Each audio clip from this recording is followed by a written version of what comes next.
Welcome to People More Interesting Than Me, the podcast, where I step back and let fascinating individuals take the spotlight.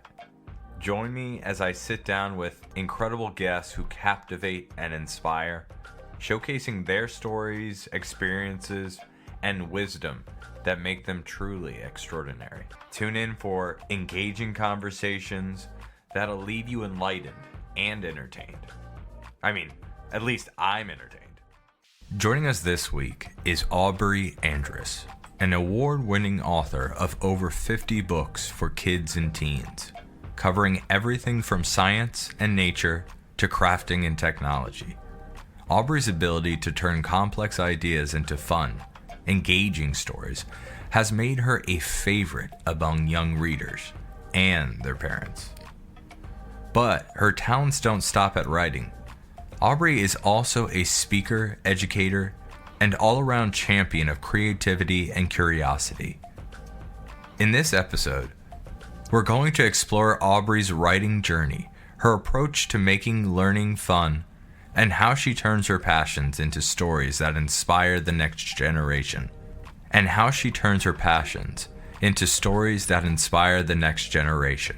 Whether you're an inspired author, a parent, or just someone who's looking for a good story, this conversation is sure to spark your imagination. Enjoy. Well, thank you for being on the show today. I really appreciate you taking the time out.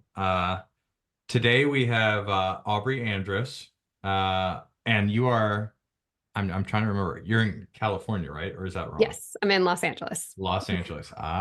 So speaking of, like, when I think I was looking at some post and it was showing like the temperatures at some baseball games. I'm not a baseball fan or anything, but it was like 115 in like Las Vegas. It was like, I don't know what the middle one was. Let's say Detroit. And then it said like LA was like 75. Is that around like what the temperature is right now? Yeah, it's actually kind of overcast and chilly right now. So Yeah, I'm it's cold today for us too.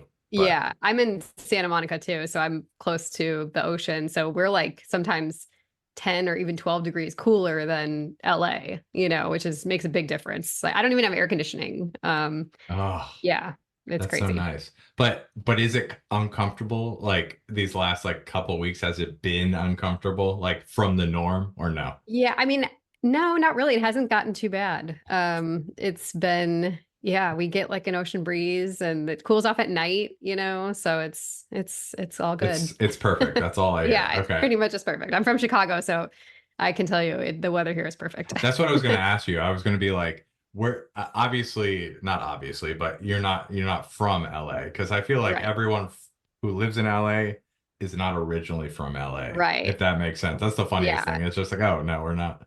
Yeah. I have had 2 kids here, so now my kids are from LA, but yeah, Yeah, I'm not. perfect. And Chicago, Chicago is like the exact opposite. Like I remember going to Chicago and I couldn't breathe because of the wind. Like Yeah. it's so hard that Yeah. My daughter, when we took her to Chicago over Christmas, she was just crying, waiting for the L to arrive, the train. And I was like, put on your hat and gloves. Like, that's why we have these. And she was like, it doesn't matter like about my head. It's my face that hurts, yeah. And yeah, it's cold there. But that's good. Then she like when she got back, she really appreciated where she was from. Yeah. Yeah. Okay.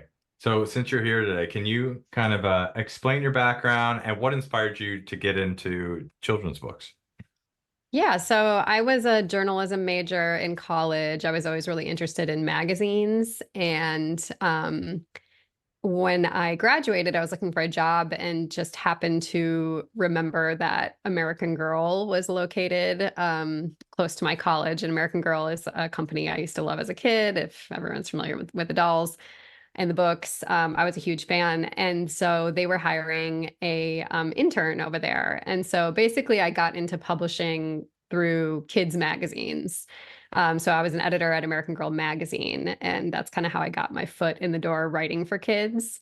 And I stayed there for a few years, and then I left and went freelance. And that's when I started writing books for kids. And I had just been, after working on magazines for a while, I loved the idea of like having a tangible product in my hands that I had worked on, but I really liked the idea of like having a book, that could last longer than a magazine. Because we worked so hard on every issue, and magazines just feel more temporary. So I was just always from the jump was really enjoyed writing for kids and for girls in particular, and for that kind of age group of 8 to 12-year-olds, and was kind of slowly started to build that children's book writing experience over the past like 10 or 15 years. So it took some time to break in and work with other publishers besides American Girl, and but I've really enjoyed it. So that's That kind of how I is got started. that is so amazing because I mean, whenever, the media, especially comedies and stuff like that, they mention American Girl dolls, it's always like the girl in the background story of like what's the background of this American Girl doll? And like she's got like this like different paths and all this stuff. Did you do stuff like that, or is it primarily the magazine that's kind of like, like pumping up the brand? Yeah, so there's kind of like two sides to the company. So there was the historical characters, and then there's the contemporary side. So I worked on the contemporary side. So I love the historical characters and would love to write for them one day. But I was on it was like a contemporary lifestyle magazine for girls. So they also have a catalog, like they were like a mail order company, how they started. But so the catalog and the magazine are obviously different. So I was on the magazine team, making lifestyle content for girls, like crafts and parties and games and recipes Got and you. yeah, Yeah, middle like school advice and all that. And so I worked on the contemporary line of books. So completely lots of understand. nonfiction activity books and advice books for girls. No, that's great. Yeah. And just well, I guess let's move on to the I guess the children's book side. So, like whenever someone is at a party or stuff like that, they introduce what they do and stuff like that. And the worst part is like if you're something like a comedian or you're something like something that can be instantaneously shown, like, oh, well, pitch me like a children's book right now. Can you kind of like, because obviously there's more work, just like most of the time, there's more work that goes into professions than just like spitting it out. Can you get like what is like the first steps that go into it? Because obviously the only thing I can reference in media would be, Elf. Like I can't think of any Right. other movies that don't show that besides Elf, which, is a they show a very negative side of it. Right. Like what is it? I think they're stealing books from a an orphanage at the very beginning of the movie or something like that. Yeah, I can't even remember. Yeah, I just remember that they were working on in the children's book industry. Yeah. And then the other thing is like I think they miss like the ending of a children's book. Like they misprint it or something and they don't want to do a reprint and they don't finish Yeah. the ending to it. I was like, wow. So what is like some of the first steps to get it going, I want to say. Yeah, well, I mean, it's a big industry and a long, slow process. So there's so many steps, but generally speaking, in like traditional publishing, there would be a writer who wants to be an author, and they come up with an idea and they completely write the book. So whether that's a picture book or a novel, and then they would pitch it to an agent, and the literary agent would then sign them as a client, and then the agent would go try to sell the book idea, the finished book, to an editor at a publishing house. And then the editor, if they're interested in purchasing it, kind of has to sell it to their marketing and sales team. Like, this is a good book, we should buy it. So they have to get all the buy-in. And then from there, then the editor will kind of shepherd the book, clean it up, make it stronger. And then it will go to print. There'll be a designer and copy editor, and, there might be a fact checker, maybe an illustrator, a photographer, whatever the book needs. And then it might take, another 6 months for printing, another 6 months for distribution. They're often printed in China, put on a ship, brought to the US and then distributed to bookstores. So the whole process, once you have your like first draft of a book, could still take 2+ years. It's a very slow process. So I'm from a I'm an engineer, and one of the common like things people see in the back of their mind is they'll see, and also I wanted to be an architect to start, so this even overlaps more. The architect's drawing of what the building they wanted to look like. And then you'll Hmm. see it when it actually gets like made. It looks like how do I phrase this? It's like like here's Michael's David, and then you get something that looks kind of like this is more of a nerdy thing, but what's like Han Solo in when he Right. gets In the like carbonite. frozen. Yeah, you Yeah. get something that's like more blunt, like a rock rather than, like chiseled marble. How Hmm. how often have I guess you've seen that where the process you described, like here's something very eloquent to like how strong you want your story to be, and Hmm. then it's like when you put a really nice photography photo, you take it and then you put 20 filters onto it to Right. satisfy, like just like you said, marketing. You've got Mm. to like the editor, like this is not going to reach the 4 to 6 crowd. We're trying to go Right. for like this audience. And, the publicist is like, oh, like we're really looking for only books for young adults, like stuff. Right. How often do you have to, or how strong are you with your, um, I don't know what you would say, your script or Manuscript. the Yeah. manuscript. Yeah. Well, I'd say that's a good point to bring up. Like publishing is unique in that an editor, like an agent or an editor, isn't going to buy something unless it already perfectly fits into a category and like meets all the expectations. So there's tons of books that have been written out there, meaning like manuscripts, like first drafts, that will never see the light of day because there's no agent or editor that's willing to even take it on. So you kind of have to have a very strong concept right from the get-go. So I would say like I'm sure that that's happened where a book turns into something that it not even remotely close to what it started with. But for the most part, I would say that's not true because you just have to, there's so many like requirements you have to meet to even be considered to be published. So it's just like they're not even really going to look at your book unless it perfectly fits the category, the genre, the age group, whatever. So and things, maybe the length will change a little bit. Maybe some of the storyline will change, but for the most part, I wouldn't, it wouldn't be quite as drastic as like you're describing with like architecture. So usually they're looking for something sort of off the shelf rather than something that could be kind of, like cut apart and Yeah, re-put no, they together. want you to, they want it ready to They print, want the due basically. diligence kind of done to it already Yes, and maybe do yes, small tweaks to it. It wouldn't be exactly. something that's kind of like what do they call it? A hack job? Right. Yeah, you're not gonna get a book deal if it's a hack job. So they're expecting something pretty professional right from the jump. So yeah, Makes sense. So yeah. working with this, and obviously I mean I have 2 kids right now, and just reading through the books, obviously the writing is important because it just like the book, it's many layers. So once you write it, um, obviously narrowing down a good artist for, like the pictures and just the pictures. I don't know, illustration.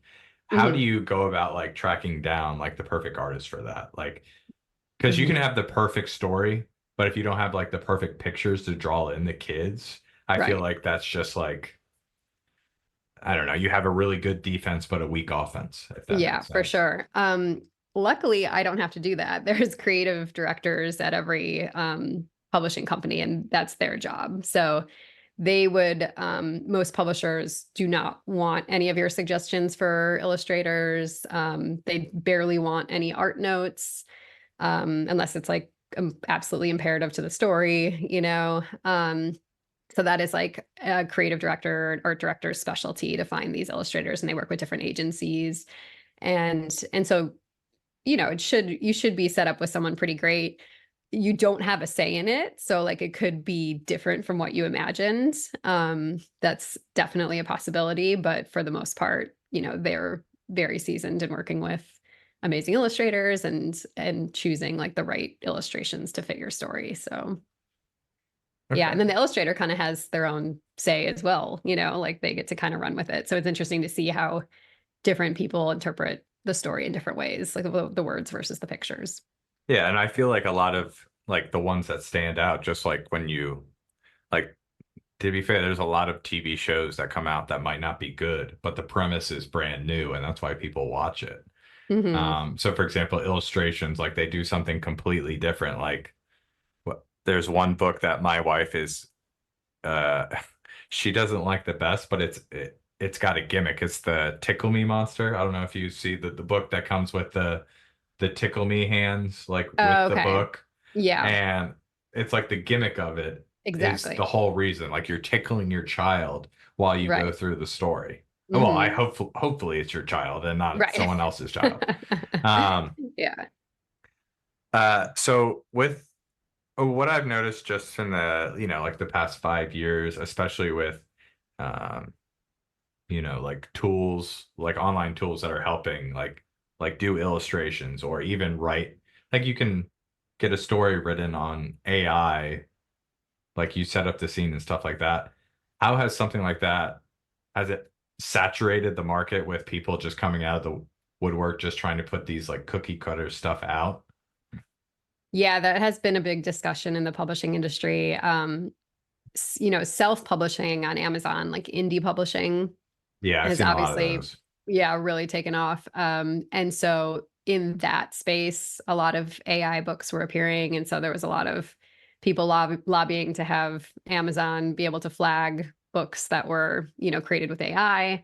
So yeah, it's a big discussion in the industry. And I would say a big faux pas in general, using any kind of AI for illustrations or for a story in the traditional publishing industry.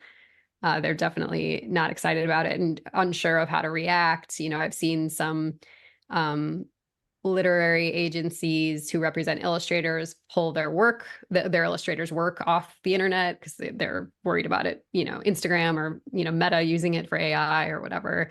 So yeah, it's a big discussion in the industry for sure.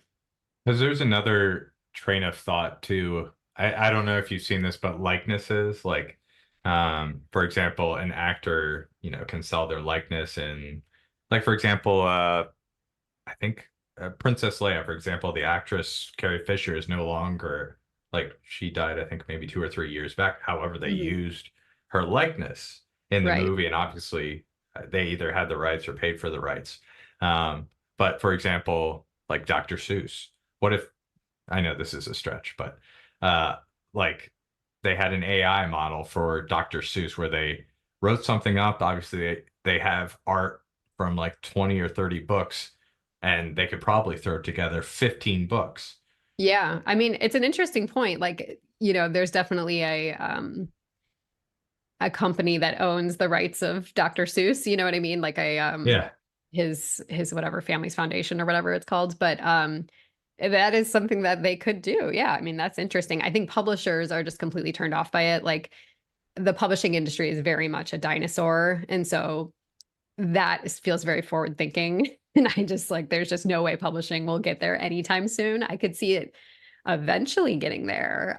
Because it's a fair point. If there's like a deceased author with a very specific style and this whole body of work that you could create some kind of bot, from, I mean, it's interesting. It's super interesting. I Yeah. know there's a lot of discussion about this in the audiobook world too, because using AI for audiobooks and how are audiobook performers credited? Are they given royalties? Can you reuse someone's voice? Celebrities as well. So yeah, it's all over the place right now. And it's a touchy subject, I guess. Yeah, because I mean, I mean, people get upset with all the sequels and like prequels to all this stuff, but the thing they forget is all these movie franchises, they own the rights already, and that's why Mhm. they're m not 100%, but they're obviously using the rights because they already own them. They don't have to pay royalties out. They don't have to pay, like for, like they don't have to pay someone else because it's already in-house. And that's the only reason I thought like books might take advantage of that as well. Like,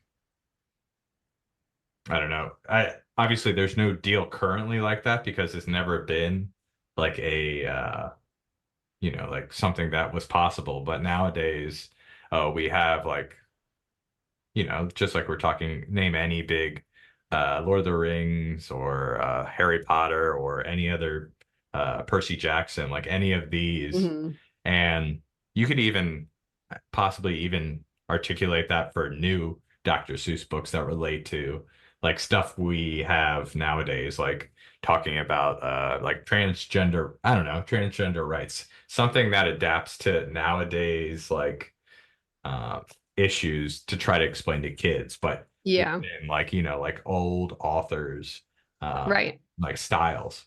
Right. Yeah, it's interesting. Well, another good point about you mentioned just like movie franchises and stuff. The reason also why they do that is just because they can sell to existing audiences. And Yeah. that's a huge part of the publishing industry too, is just creating book ideas that already appeal to those existing fan bases. So they don't have to market to new people. And, that's a huge part of the publishing industry. And I mean, it's all over the place now. If you go to Disneyland, all the rides are based off a movie, and it's just a safer bet for these publishers and these movie studios and everything, and to rely on these existing fan bases than to try to sell to a new one, and market to a new one.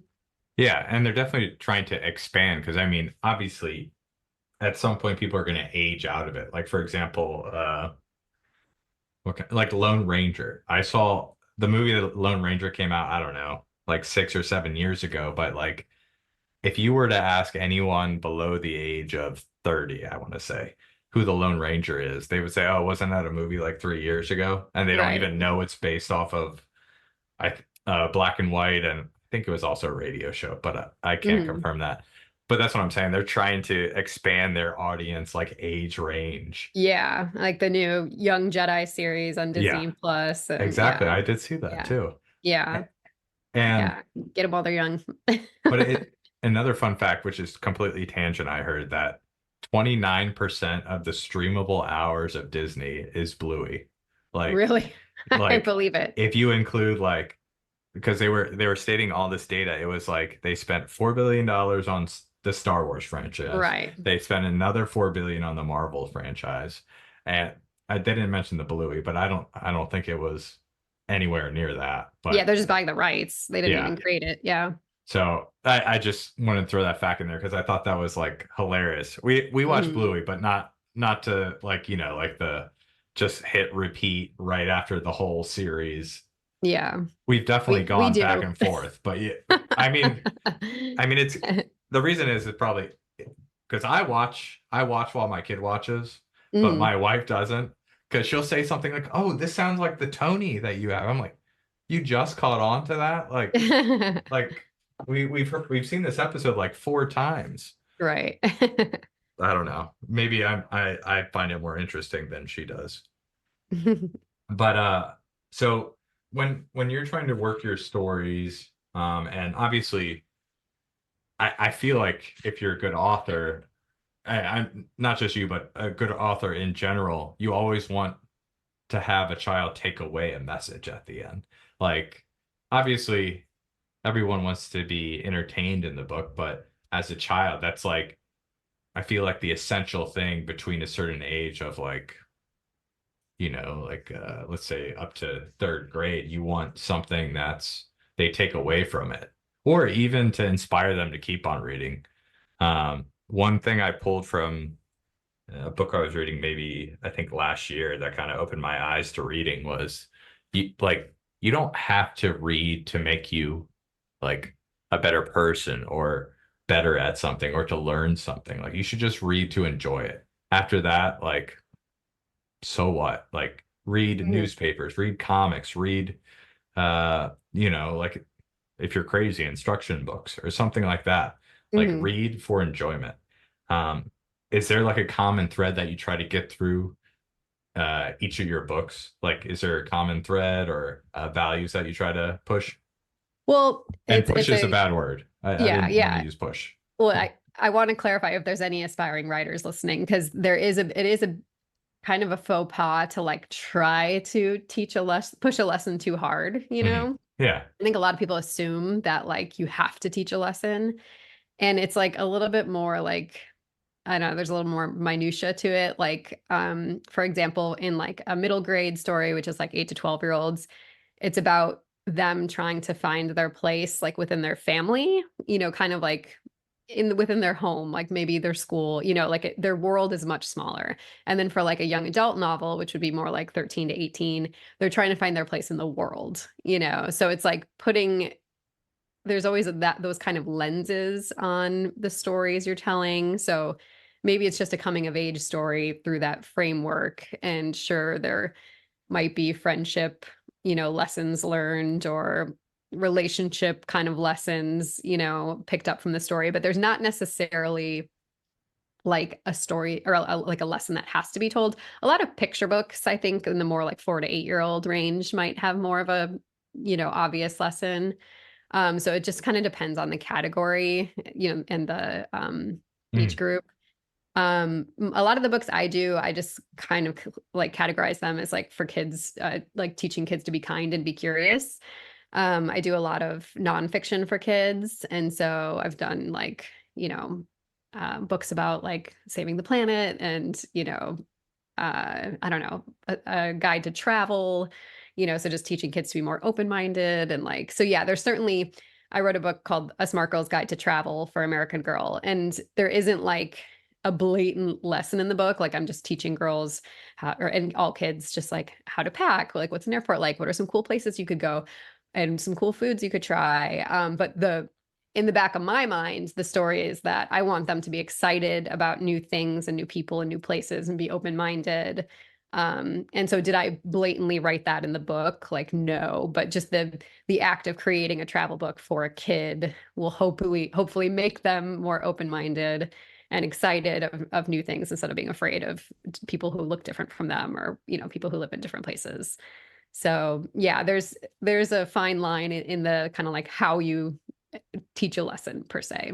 yeah, because as soon as you kind of started explaining a couple sentences in, I was thinking exactly of the Giving Tree because I feel Hmm. like the Giving Tree isn't, it's like the hardest, like indirect lesson book I've ever seen because it's just Yeah, like, you can interpret it different ways, yeah, you because know.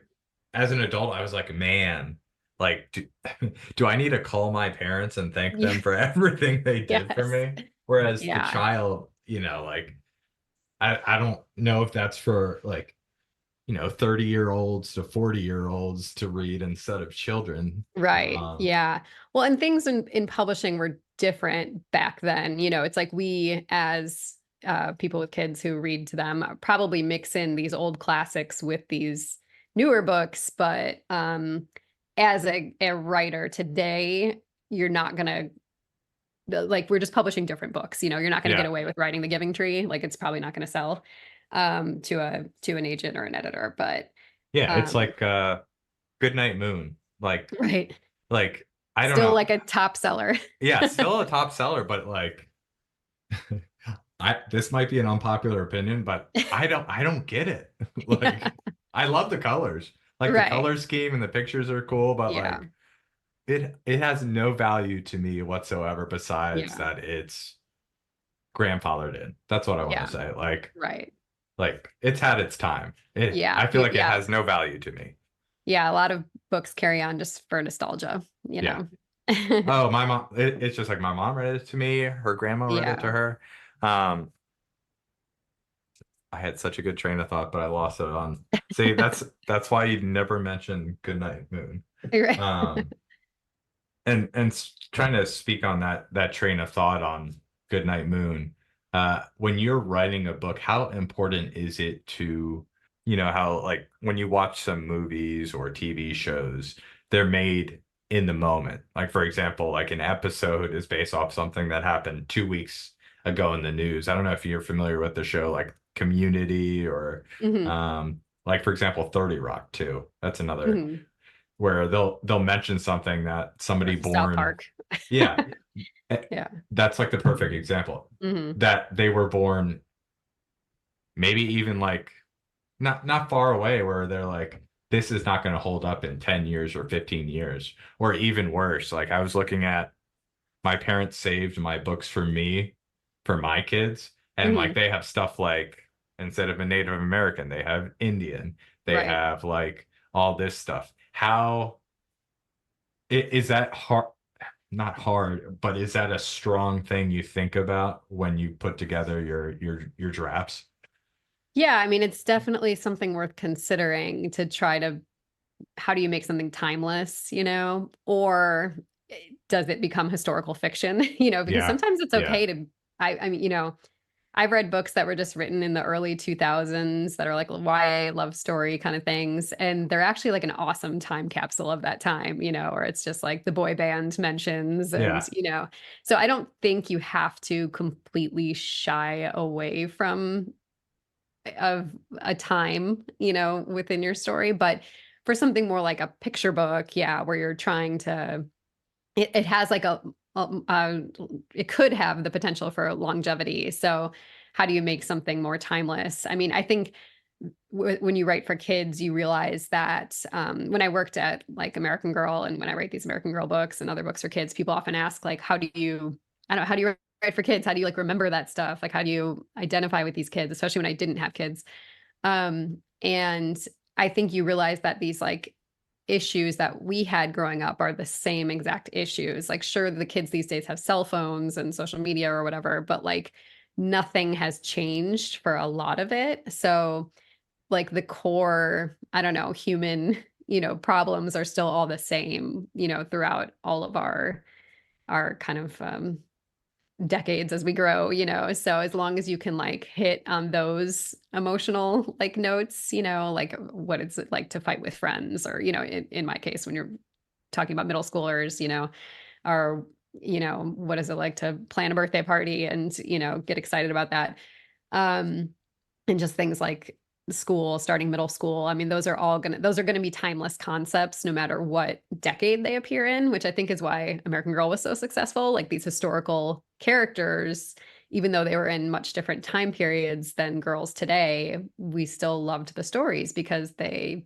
were about school and about friends and about family, So it didn't really matter that they were when they took place, they still hit those like emotional notes. So I think it's definitely something to be aware of, but not something I like obsess over too much. And then the other side of it is from the design and illustration side that can date a book as well, So it's like, and I worked a lot with nonfiction photography. Like, so we would have a craft book and use models and, like actually be taking photos of real kids and stuff. So how do you, a lot of times we would choose clothing that was just like solid color crew neck because that's always going to be in style, It's like Yeah. I read that tip once where it was like when you're traveling, and especially if you're going to, like, I was going to India and we are going to the Taj Mahal, and you're going to get a photo there and you're going to want it to look back on it in 20 years and not look like an idiot, like be wearing something so trendy. So it's like I had a black crew neck long sleeve shirt on, and it always looks fine. Like, anyway, so that I feel like in my career, I thought about that more from the wardrobe styling and design side of it, being a little bit worried more about that. How will that stand up through the test of time? Yeah. That is probably the most important thing that's said in that episode. That is such a good part that you said about the crew neck, because I've never thought of that like something that would, and it's something so basic that like crew necks are always going to be made because they're, like an easy thing to manufacture and like to have Yeah. out there.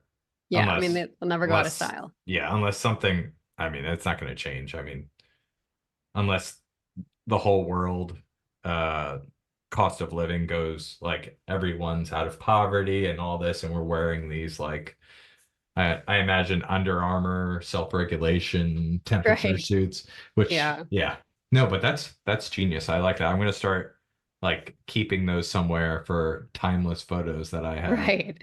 Yeah. I think there's an Audrey Hepburn quote, and it's something like she would say something about always being stylish, never being fashionable.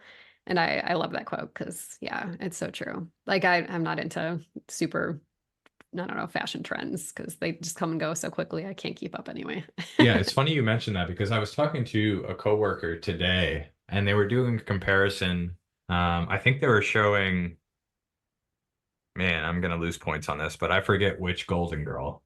It was maybe Blanche. We'll say Mhm. Blanche. And they were showing her age was like 42.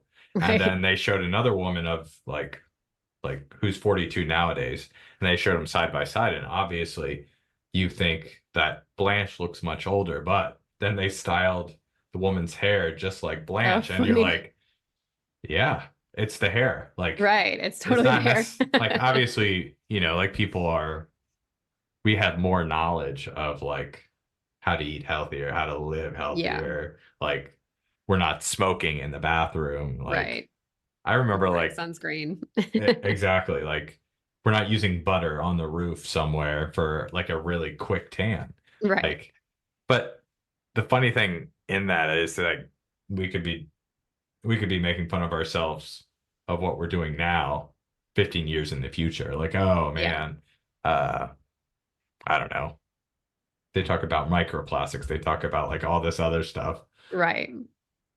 I don't Yeah, know. it's hard. Yeah, it's hard to avoid like being in the time you're in, So when you write, you're gonna see some part of yourself or the culture or whatever. It's gonna be there. Like there's no way to really avoid it. Um, so as a writer, I feel like just like an artist, a musician, all this stuff, how often are you like having notepads around the house or in the car where you're writing down ideas? I feel like that's like a thing where you constantly have to be thinking up or even improving on some of the ideas you have. Is it sort of like that? Yeah, I mean, I'm always writing down ideas. I prefer like a Google Doc just so it's whether I'm on my phone or my computer, it's all there. Like I have a spreadsheet. I have a spreadsheet of like a gazillion ideas and a million tabs in that spreadsheet. So yeah, if I come up with an idea, I write it down because otherwise I'm going to forget it. You'll never remember. And then when you're actually working on a project, like, yes, you'll be like immersed in that book and you'll start writing things in your sleep, basically, like in your head. And you're like, oh, I got to write that down, and you will forget if you don't. Maybe just a headline or some part of the story that you're trying to solve. So yeah, it is. I think that's accurate. Yeah.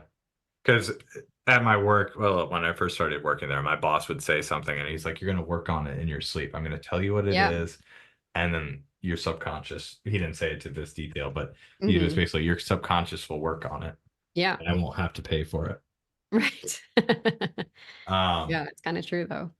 have you had any, like, I know this is a lot more difficult, obviously, like for example, a podcaster or an author, but have you had any interesting like fan encounters, like a middle school girl saying, "Oh my God, I loved your book." Like, have you had anything like that? Yeah, I get really cute fan letters. I once did like a book signing at American Girl Place in Chicago, like their retail store, and one of the moms and daughters was like, "We drove an hour to come see you. Like my daughter was so excited." Like that, like stuff like that is so sweet. And so yeah, I'll get emails from teachers who are forwarding on like a letter from a kid, and it's all super sweet and makes a big difference. So if anyone's thinking of writing a letter to an author, like do it because it's truly wonderful and it's hard to get feedback as an author because we're definitely told or like to communicate with like readers, especially as a kids book author because kids aren't really on social media or anything and you shouldn't be talking to them on social media. Well, yeah, I was gonna Yeah. say I didn't even think about that perspective because, like, I guess the only time you would really get that is from what do they call that when they do the research, market research? They have test groups. Yeah, I mean, if that even happens, like, Yeah, so for your product, but yeah, so we're told not to check Amazon reviews, you know what I mean? Because yeah, yeah, yeah. it can just damage your ego more than anything. So, yeah, so it's really great to meet kids or do a book signing and have kids come up and say they liked your book or, you know. It's really funny that you mentioned that, like Amazon reviews, because I have a strong opinion on just reviews in general. Like, have you wrote a review before? Well, It, I purposely don't for books, like because I know that they put so much work into it. Like I see it from a different perspective, so I never like write a book review. I just it's for me to but think in my head about whether I like something or not. I just mean like in general. Like Yeah. I've never written a review for a product, like a movie. Like I just I feel think like I have so much better things in my life yeah. to do If than I've had that. a really good experience at like a restaurant or something, I'll write a review. Or Like, a really bad experience. I don't really like doing the really bad ones because no one ever wants feedback. Like, you know what I Yeah, mean? yeah, Like, it's not, yeah, it's not good. I don't yeah. know. I feel like that's just vengeance. Like Right. whenever you have a really bad and it have you ever read a review that was mediocre? Because nobody ever wants to write a review like it was Yeah, you that either love it or you hate it. That's why you're writing a average. review. I've Yeah. never seen someone write a review. Oh, average. Yeah. Or I some people I do read my Amazon reviews. And I've had some people be like, this book was great, loved it, 3 stars. And you're like, Why what? didn't you do? Yeah, yeah, You know, so that's also why reviews are kind of dumb. yeah. Uh, Yeah. um, I had one more thing. Someone who's trying to become their own author, or even telling yourself something, like when you first started, what are some of the big things that you had to kind of like work through and you would tell someone starting out? Yeah. Well, I think the biggest thing is that as an aspiring author, you go to all these children's book writers conferences or even for writers conferences for grown-ups. And you're just kind of told to follow this system. Like you need an agent, then your agent will sell the book to the editor, and this process is going to take 2 years and if not longer. And there are other ways to break into the children's publishing industry. So my first projects were called work for hire. And so a lot of publishers, we talked about, creating content for existing audiences. They will create book ideas that they know are going to sell, and they just need an author to write it. And so you can network directly with editors without an agent and do work for hire projects. And it's a great way to learn the industry. So it's how I started, how I learned everything, and then you can grow from there. I think there's just such a push for this kind of like JK Rowling like fallacy where like you're gonna one day write like the next big thing and it's gonna maybe you'll get 120 rejections, but that on that 121st first, acceptance, you're gonna get a book deal and a movie deal and you're gonna be richer than the Queen of England.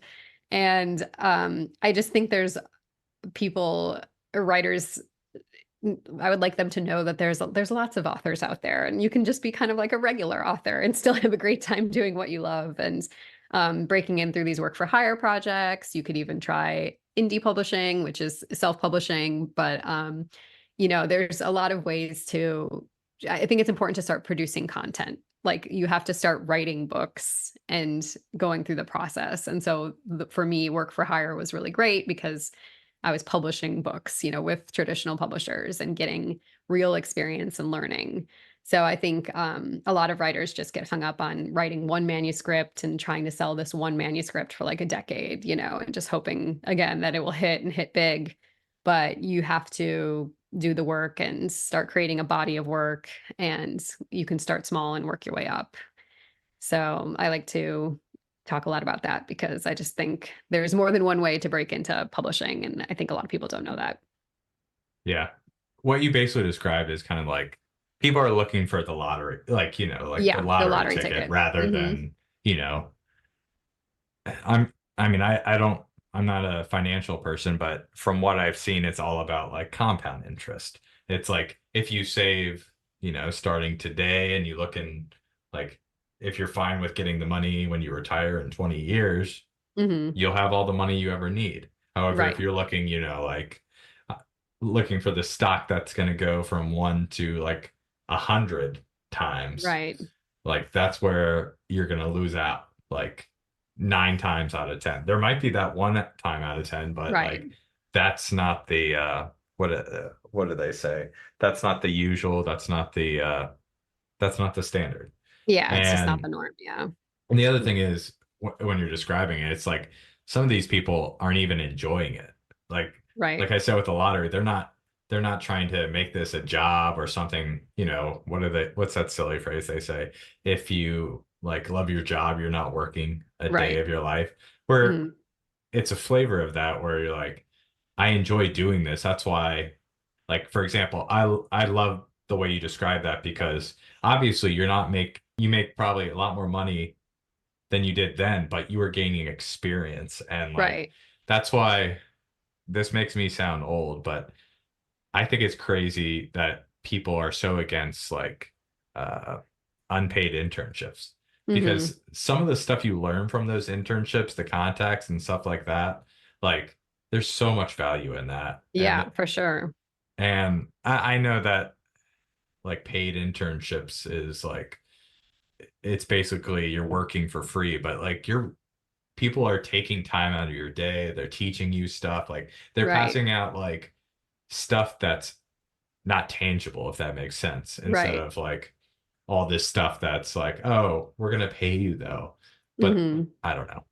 That's just Yeah. my hard take that I don't know if people will, like respect that opinion. Yeah. But Well, yeah, and I went to school in Wisconsin. Like I couldn't get an internship in New York City, at a publishing house. Like that wasn't in the cards for me. And so for me, work for hire, what I was getting paid while writing these projects, these smaller projects and learning, meeting people and learning the industry. So yeah, it's definitely, it's like having an internship, but actually getting paid. So that's good. yeah. Where can people find you and your books? Because I know there's always a correct place to go to buy the books. Because Yeah. a lot of people say, "Oh, buy Amazon," but sometimes like the authors don't make as much as where they would go. Where can they find you on social media and your website? Yeah, so my website is aubreandrus.com. So it's AUBREANDRUS.com. And I list all my books there. I'm totally fine with anyone buying books from anywhere. There you go. So yeah, it's fine with me. I did launch a Women in STEM career book series on my own. So I did some indie publishing in addition to my years of traditional publishing, and that can be found at thelookupseries.com. And if you buy direct from thelookupseries.com, I do get a better royalty than from Amazon. But other than that, my traditionally published books, it kind of doesn't matter where you purchase them as far as yeah, it doesn't really Perfect. have a difference on me. And I'll tag all those when I post this episode. That's perfect. Cool. So final question. What is something that your parents did that you'd like to pass on to a next generation? And what is something new that you'd like to try? Okay, I like this question. So my parents, I have a memory probably when I was in like elementary school of them getting certified for scuba diving. And I remember like they would just go off and have to go to their lessons, and then they went on a trip and went scuba diving. And looking back on that, I'm like, because I have two kids now, and I'm like, oh my God, that's so cool that they like had an activity that they did together. And they, got a babysitter for us and like made it happen. And they like had this hobby of theirs together that they pursued and were then able to use like on some vacations that the two of them took together. I'm terrified of the idea of scuba diving, so I don't necessarily want to scuba dive, but I think that would be really fun. I think I have a 5-year-old and a 2-year-old, or sorry, a 6-year-old and a 2-year-old. So the idea of like having any hobbies right now feels impossible, but I would like to work toward that. And it'd be really fun if it was something with my husband too. So I like that idea. And then if I had to pick something new, I would say just having some more like silly family time together, like more inside jokes and just kind of being silly and playing games and having fun. Oh, I like That's that. what, Those are good. yeah. And and on the scuba thing, I feel like, yeah, my wife and I are at my son's almost 4 and my daughter is almost 2. And yeah, it's the hardest part is actually finding time for hobbies like podcasts and other stuff like Yeah. that, where, like you have to pick and choose what you want to do. Oh, yeah. Um, For me, it's like, do I want to pee or do I want to eat? Like that's where we're at right now. yeah, There's no hobbies. yeah. Yeah. Well, I appreciate you taking your time out, obviously, because you chose to be on the show rather than pee or Right, or eat. eat. Yes. Yeah. So thank Yeah, you very thanks for having much. me. Yeah. Yeah. And have a good night. Thanks, you too. If you like this week's episode of People More Interesting Than Me, please follow me on Apple Podcasts so you won't miss out on more episodes like these.